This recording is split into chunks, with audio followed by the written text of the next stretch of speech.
Brand new report from the Congressional Budget Office is stirring up fresh debate on Capitol Hill over President Trump's One Big Beautiful Bill Act, which recently became law.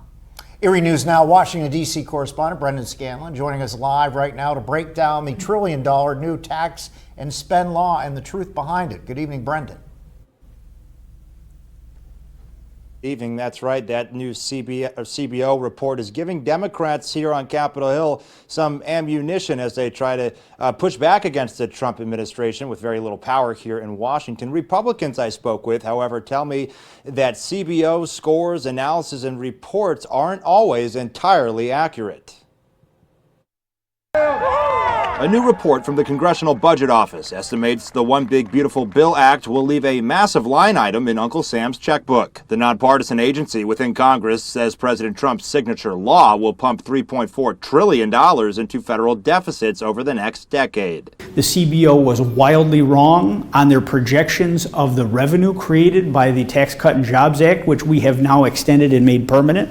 They were $1.5 trillion off. Some Republicans, however, don't buy the estimates because they argue it doesn't account for economic growth. They say that will be fueled by the new law. You think they're underestimating it? 100%. We're gonna take off like a rocket. You have tax certainty. You have business certainty. You could have a more stable job market. We're going to put people back into the workforce that have refused to participate. All these things are going to grow the economy, create more revenue. These deficit projections, I don't think, are worth the paper they're printed on. Democrats and critics say it's more like a golden parachute, just not for everyday Americans. The American people clearly recognize that the Trump administration is in free fall and are actively hurting everyday Americans in order to reward their billionaire donors with massive tax breaks. Additionally, the CBO estimates over 10 million people will lose health insurance by 2034 under the law. That's about 2 million fewer people than an earlier estimate due to revisions to the bill made by the Senate. But Democrats say it is still a tough pill to swallow for millions of Americans. Republicans' signature bill is the ultimate betrayal of the American people.